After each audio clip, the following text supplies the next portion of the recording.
এটা ব্রিজের উপর উঠেছে, কত বড় নদী, কি দারুণ লাগছে। আরে এনা বাইরে দিকে হাত বাড়িও না। আরে আরে পরীরা সবাই মিলে ট্রেনে চেপে চললো সমুদ্র পাড়ে। এদিকে ট্রেন তো চলছে খুব জোরে, আর পরীরা সবাই মিলে ট্রেনের ভেতরে খুব মজা করছে। বন্ধুরা আগের দিন তো দেখেইছো, ঈশা, হেনা, ভিকি, রনি সবাই তো ট্রেন ধরার জন্য গাড়িতে উঠতে ব্যস্ত মালপত্র নিয়ে। ভিকিরে, আমি অনেক ভরসা করে কিন্তু দুই বোনকে তোদের সঙ্গে পাঠালাম, দেখিস ওদের একটু সাবধানে রাখিস। ওরা তো এখনো বাচ্চাই থেকে গেছে, এখনো বড় হয়নি, সেই নিয়ে একটু চিন্তা আমার। ও রাজদা, আমরা মোটেও বাচ্চা নই, আমরা অনেক বড় হয়ে গিয়েছি। হ্যাঁ হ্যাঁ, সে আর জানি না তোমরা কত বড় হয়ে গেছো। হাব ভাব তো দেখলে এখনো মনে হয় যেন 5-6 এ পড়ো তোমরা। এই দিদি, দেখছিস তো একই তো টেনশন হচ্ছে, তার মধ্যে রাজদা এখানেও পেছনে লাগছে। ও রাজদা, আপনি এবার থামুন তো, অনেক হয়েছে। তা বলি, ভুলটা কি বলেছে বল দেখি? তোদের যা হাবভাব, সত্যি তাই, বাচ্চারা অধম তোরা। আর এই ভিকি আছে, রনি আছে, তাই ওদের ভরসায় তোদের পাঠাচ্ছি, নালে কোনোদিন আজ পর্যন্ত একা একা কোথাও এইভাবে গিয়েছিস আমাদের ছেড়ে? আরে বন্ধু, কোনো চিন্তা করতে হবে না। আর ওই যে বৌদি, তোমাদেরও কোনো চিন্তা করতে হবে না। এই আমার ভরসায় যখন একবার পাঠাচ্ছ, তখন দেখবে ওদের ঠিক আনন্দ করে ঘুরিয়ে টুরিয়ে একেবারে সুস্থভাবে আবার ঠিক বাড়িতে পৌঁছে দেবো। আরে দাদা, তুই কি শুধু একা নাকি? আমিও তো আছি, কোনো চিন্তা নেই, আমরা সবার খেয়াল রাখবো গো বৌদি ভাই। আরে দিদি ভাই, কি চিন্তা করছো তুমি ওদিকে তাকিয়ে? না রে, আমার না খুব চিন্তা হচ্ছে জানিস তো। একই তো দিদি কিচ্ছু জানে না, তুলিটাকে পাঠাচ্ছি ওদের সঙ্গে, খুব ভয় ভয় করছে। তার মধ্যে আমার মেয়েটা সব কিছুতে বায়না জুড়ে দেবে, বাধ্য হয়ে পাঠাচ্ছি। ও কি একা কোনোদিন কোথাও গিয়েছে বলতো? ওরা কি সামলাতে পারবে ওকে? আরে দিদি ভাই, তুমি এটা কেন বারবার ভাবছো? কিচ্ছু হবে না, ওরা খুব ভালো থাকবে, বরঞ্চ অনেক বেশি আনন্দ করবে। আর তুমি এটা কেন ভুলে যাচ্ছ? তোমার বোন ঈশা আছে, আমার বোন হেনা আছে, দুটো মায়ের মতো মাসিমণি আছে, ওদের আবার কিসের ভয় গো? এই যে শোনো মা, তোমরা কিন্তু যাচ্ছ, আমি কিন্তু তোমাদের ছাড়ছি, হ্যাঁ? সেই জন্য খুব সাবধানে কিন্তু। আর হ্যাঁ, বারবার বলে দিচ্ছি, কখনো ওখানে গিয়ে দুষ্টুমি করবে না, মাসিমণিদের হাত কখনো ছাড়বে না। আর ট্রেনের বাইরে তো মাথা হাত একদমই বের করবে না। যা যখন বলবে সবকিছু শুনে চলবে, আমি কিন্তু ফোনে খবর নেব। আলে মামাম, তুমি কোনো চিন্তা করো না, আমরা সব সময় হেনা মাছিমুনির কথা শুনে চলবো। ইচা মাছিমুনিও তো সঙ্গে আছে, তুমি নিশ্চিন্তে থাকো। ওরে বাবা, দেখো কেমন বলছে, শুনছিস না? পাকা বুড়ি আমাকেই উল্টে শিখিয়ে দিচ্ছে। ঠিক আছে, আমি তো বুঝতেই পারছি, এখন তো তোমার যাওয়ার জন্য সব কিছুতে রাজি। জানে থাকিস মা, তোকে কখনো একা ছেড়ে আমি থাকিনি। আমার মনটা কিন্তু খুব খারাপ খারাপ লাগছে। আর তুই তো বেশ আমাকে ছেড়ে চলে যাচ্ছিস ড্যাং ড্যাং করে। আমি তো কয়দিনের জন্য যাচ্ছি মামা, ঘুরেই চলে আসবো, মন খারাপ করো না। মারে, তুইও কিন্তু খুব সাবধানে থাকবি, আর বুনুকে সবসময় দেখে দেখে রাখবি, কেমন? আর বড়দের কথা শুনবি। আরে মাছিমুনি, তুমি একদম চিন্তা করো না, আমি থাকতে বুনুর কিচ্ছু ভয় নেই। আরে আরে, আর নয়, দেরি করো না, সবাই গাড়িতে উঠে পড়ো তাড়াতাড়ি, ট্রেনের টাইম হয়ে যাচ্ছে, তখন ট্রেনটা ছেড়ে দিলে আর যা হবে না। হ্যাঁ, এইসব কি বলছেন ননি বাবু? আরে না না না না, চলুন চলুন, এই হেনা তাড়াতাড়ি চল, মিস হয়ে যাবে, ঘোড়াটা বন্ধ হয়ে যাবে তখন। দুগ্গা দুগ্গা, এই সাবধানে সবাই যা। কিছুক্ষণের মধ্যেই সবাই স্টেশনে পৌঁছে ট্রেন ধরে পড়লো আর ট্রেনে উঠে পড়লো। আরে সব কোথায় গেলে? তাড়াতাড়ি এদিকে এসো। আচ্ছা রনি, নে লাগেজগুলো ধরে ধরে উপরে তুলে দি। হ্যাঁ দাদা, চল চল চল, লাগেজগুলো আগে উপরে তুলে দি। আর এই বলে ভিকি আর রনি সমস্ত ট্রলিগুলোকে আস্তে আস্তে উপরে তুলে দিল। আরে কি ব্যাপার, কি বলতো দাদা, এদের কোনো পাত্তা নেই। ট্রেনে ওঠার পর কোথায় গেল, এখনো দিল না। আরে কোথায় গেলে সব? আরে আসছি, অত হুটোপাটা করলে হয়? হ্যাঁ, দুটো বাচ্চাকে নিয়ে আসবো ভিড়ের মধ্যে, আপনি না শুধু তাড়া মারেন। ঠিক আছে, হয়েছে, নাও নাও নাও, তোমরা সিটে বসে পড়ো। আচ্ছা পরে তুলি, তোরা এবার বসে পড়। কোথায় বসবি দেখ, কোথায় তোর পছন্দ হয়। হেনা মাছিমুনি, আমি জানলা ধারে বসবো, আমার ওইখান থেকে রাস্তা দেখতে খুব ভালো লাগে। আচ্ছা ঠিক আছে, বসে পড়, ট্রেন ছেড়ে দেবে এক্ষুনি, তখন পড়ে যাবি। চল বসে পড়বি চল। আর কিছুক্ষণের মধ্যেই তুলি, পরি, হেনা, ঈশা, রনি, ভিকি সবাই ট্রেনে বসে পড়লো যার যার সিটে। কিছুক্ষণের মধ্যেই ট্রেনটা তো ছেড়ে দিল, আর পরি আর তুলি জানলার ধারে বসে বাইরের দৃশ্য দেখতে লাগলো। বাবা, কি জোরে ট্রেনটা চলছে, আর বাইরে কত সুন্দর গাছপালা, যেন পরি তুলির সঙ্গে উল্টো দিকে ছুটে চলেছে একভাবে। হিপ হিপ হুররে, বুনুরে, ট্রেনে করে এবার আমরা সমুদ্রে যাচ্ছি, কি মজা! দেখ দেখ কত জোরে ট্রেনটা চলছে, আমারও খুব মজা হচ্ছে। উমা উমা, ওই দেখো তুলি দিদি, পাশে আরেকটা বড় ট্রেন যাচ্ছে সাপের মতো সা সা করে। ওরে বাবা, বুনু, প্ল্যাটফর্ম একটা দেখেছিস, স্টেশন, কিন্তু ট্রেনটা আমাদের দাঁড়ালো না। দেখ ওই দেখ একটা মালগাড়ি দেখেছিস, ওই দেখ, যা চলে গেল। যাক, খুব আনন্দ হচ্ছে। তবে বুনু, ভাব, আমাদের তো যাওয়ার কোনো ঠিকই ছিল না, ভাগ্যিস তুই বায়না করলি। হ্যাঁ তুলি দিদি, দেখেছো তো পরি যদি না থাকতো তাহলে তোমারও ঘুরতে যাওয়া হতো না। আমি বললাম সেই জন্য তো যেতে পারছো। হ্যাঁ বুনু, দেখ দেখ দেখ বাড়িটা একবার দেখ, কত সুন্দর লাগছে সিনারি গুলো। দেখ সেই ড্রয়িং বইয়ে আঁকাগুলো মনে পড়ে? হ্যাঁ তুলি দিদি মনে পড়ে তো, একদম সেরকমই সবুজ সবুজ গাছ, সেই মাটির ঘর আর মাটির রাস্তা, দূরে অত বড় বড় নারকেল গাছ, ওই দেখো উঁচু নিচু জায়গা, কত কলা গাছ। হ্যাঁ বুনু ঠিক বলেছি। এই তুলি, আরে ওইদিকে তো ঝুঁকিস না রে, এক্ষুনি পড়ে যেতিস, দেখছিস ওরকম করে বলতো কেউ। আসলে কি সুন্দর হাওয়া দিচ্ছিল, মাথাটা ঝোকালে আরো বেশি বেশি হাওয়া খেতে পাচ্ছিলাম এই না মাঝিমণি। ওই তাই বলে?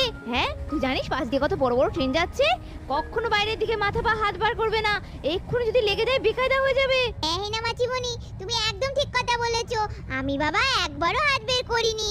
হ্যাঁ তুলি দিদি তুমি বাইরের দিকে ঝুঁকো না, এমনি মা খুব বকাবকি করছিল আসার সময়, বলে যে সাবধানে যাবি সাবধানে আসবি। ইমা অন্ধকার হয়ে গেল তো, আমরা কোথায় ঢুকে পড়লাম? এটা একটা স্টেশন রে, এই দেখ আমাদের ট্রেনটা থেমে গেল, কত লোক দাঁড়িয়ে আছে দেখবি ট্রেনে ওঠার জন্য। ওই দেখ ও সবাই বসে আছে আমাদের মতো ওয়েট করছে, এই ট্রেন এলো সবাই ট্রেনে উঠে পড়বে, আর উঠলেই আবার ট্রেন ছেড়ে দেবে। দূর তেরিকা, ট্রেনটা এতক্ষণ দাঁড়িয়ে আছে, কখন ছাড়বে ভালোই লাগে না, কখন যে পৌঁছাবো বারবার থেমে যাই। দাদা রে চ, আমরা একটু যাই ওদিকটা, ভাল লাগছে না, একটা না বেশিক্ষণ না বসে থাকা যায় না, খুব বিরক্ত লাগে। আরে ব্রো চল দরজার দিক থেকে একবার একটু ঘুরে আসি, একটু ফ্রেশ হাওয়া খেয়ে আসি, কি বল? দেখছিস না এই রনি বাবুটা না এক হয়েছে, বেশিক্ষণ ওনার এক জায়গায় বসে থাকতে ভালো লাগে না। আসলে অনেকক্ষণ ধরে এই ছুকছুক করছে না, আমি বুঝতে পারছি অনেকক্ষণ ধরে স্মোকিং করার চেষ্টা করছে, আমাদের সামনে করতে পারবে না বলে এখন দরজার দিকে যাওয়ার ইচ্ছা হয়েছে। এই যে বলছি আমরা তো আপনাদের সঙ্গে এলাম, তা আমরা তো একটু গল্প টল্প করবো নাকি? আর আপনারা এখন ওইখানে গিয়ে কি করবেন? হ্যাঁ একজন ডাক্তার হয়ে কি করে আপনারা স্মোকিং করেন, আর আপনি কি করে আপনার ভাইকে অ্যালাউ করছেন? আরে বৌদি ভাই ঘুরতে এসছি তো, এখনো আমাদের এরকম শাসন করবে? আরে আসছি আসছি কে একটুখানি না, জাস্ট 5 মিনিট, তোমরা বসো, গল্প করতে করতে দেখো আমরা চলে আসছি, তারপর এসে গল্প করবো জমিয়ে। এই বলে ভিকিয়া রানী কামরা থেকে বেরিয়ে দরজার দিকে গেল হাওয়া খেতে। দেখেছিস কোনো আক্কেল আছে? আমাদের এখানে বসিয়ে দিয়ে দুজনা মিলে নিশ্চয়ই ওই দরজার ধারে গিয়ে দাঁড়িয়ে দাঁড়িয়ে হাওয়া খাচ্ছে। আমি বারবার বারণ করি ওখানে দাঁড়াতে, কি ভয় লাগে, বেকায়দা হতে কতক্ষণ। আরে না না অত চিন্তা করিস না হেনা। এই বলছি টয়লেটটা সেরে আসতে পারতিস তো, প্রথম দিকে পরিষ্কার থাকে, আমি গিয়ে ঝামেলা মিটিয়ে এলাম। না না আমার এখন অত ইয়ে নেই। শোন না বলছি দেখ না বাইরে কি ভালো লাগছে সত্যি। ঈশা তুই উটোপাটা করছিলি ঠিকই, কিন্তু এখন আমারও খুব আনন্দ হচ্ছে ট্রেনে চাপার পর। একটা কোথাও যাবো ভাবলে আগে খুব টেনশন হয় জানিস তো, চিরকাল আমার এই রোগ, খুব টেনশন করি, কিন্তু যখন শুরু হয় যাওয়া তখন সব ভুলে যায় টেনশন। ওই দেখ দেখলি একটা বড় এক্সপ্রেস ট্রেন পাশ দিয়ে বেরিয়ে যাচ্ছে, বাপরে কি স্পিড, আর দুটো ট্রেন একসঙ্গে যাচ্ছে বলে কেমন আওয়াজ হলো দেখলি? শেষ বেশ আমরা যেতে পারছি, সবাই মিলে কত আনন্দ হচ্ছে। রনি বাবু এখনো এলো না, কোথায় গিয়ে বসে আছে, ভাল লাগে না। জানিস ঈশা এর আগের বার রাজদা দিদি বৌদি ভাই দাদা ভাই সবাই মিলে যখন এসেছিলাম না, তখনও ভীষণ আনন্দ করেছিলাম, খুব আনন্দ হয় জানিস। সপরিবারে এলে মনেই হয় না জার্নিটা জার্নি, কিন্তু এই একা একা এলে না কেমন কেমন লাগে জানিস, ভালো লাগে না, মনে হয় যেন খুব দেরি হচ্ছে, পৌঁছানোই যাচ্ছে না। বাইরের দিকে শুধু চুপচাপ তাকিয়ে একভাবে, তবে দেখতে ভালো লাগে। মাঝিমণি তুমি মন খারাপ করছো কেন? আমরা সবাই মিলে ঘুরতে এসেছি তো, আমি আছি, তুলি দিদি আছে, ভিকি আঙ্কেল আছে, রনি আঙ্কেল আছে, আমরা কোথায় একা এসেছি? সবাই মিলে দেখো তো বাইরেটা কত সুন্দর লাগছে দেখতে, এইদিকে তাকাও মন ভরে যাবে।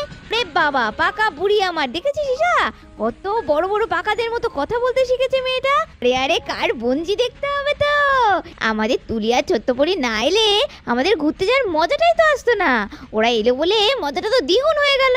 তবে আমাদের থেকে ওদের আনন্দটা কিন্তু অনেক বেশি হচ্ছে, তাই না বল? হে না ওবে আর বলেছে কেন বাচ্চা, আরে আমরা বড় তাই আমাদের কত আনন্দ হচ্ছে। হ্যাঁ আর ওরা তো বাচ্চা। তবে হ্যাঁ ভয় পেয়ে গিয়েছিলাম শেষ মুহূর্তে, দিদিভাই যদি না আসতে দিত, ভাগ্যিস ভিকি বাবু মানিয়ে নিল, তাই জন্য তো ওদের আশাটা হলো, নাহলে তো হতোই না। এর মধ্যেই ভিকি আর রনি ফিরে এলো কামরায়। হলো তাহলে আপনাদের এতক্ষণে সময় হলো এখানে আসার? আরে হিনা রাগ করছো কেন, এই তো চলে এলাম, 5 মিনিটের জায়গায় 10 মিনিট নাই লেগেছে। আরে ব্রো কি করছিস কি, তোর বউকে তোর পাশে নিয়ে বসা না, দেখছিস না রেগে যাচ্ছে, আমি একটু বসি হেনার পাশে। আরে আরে আমি তো এক পায়ে খারাপ ব্রো, আগে বলবি তো।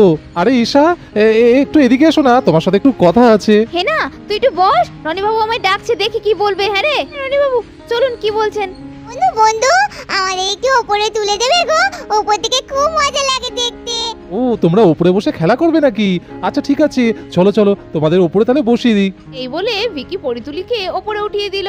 ও এইবার আমি বুঝতে পারলাম হঠাৎ করে রনি কেন ঈশাকে ডাকলো ওইদিকে। এই ছিল মনে মনে, হ্যাঁ। অভি যখন বুঝতে পারছো তাহলে আবার বলার কি আছে? এই যে ডার্লিং, তখন তো আসতেই চাইছিলে না, আর এখন তো খুব আনন্দ করছো। মনে হচ্ছেই না যে তুমি আসতে চাইছিলে না। একটা তো থ্যাংক ইউ বলবে আমাকে নাকি? ভিকি বাবু, আপনি যেন কিছুই বোঝেন না।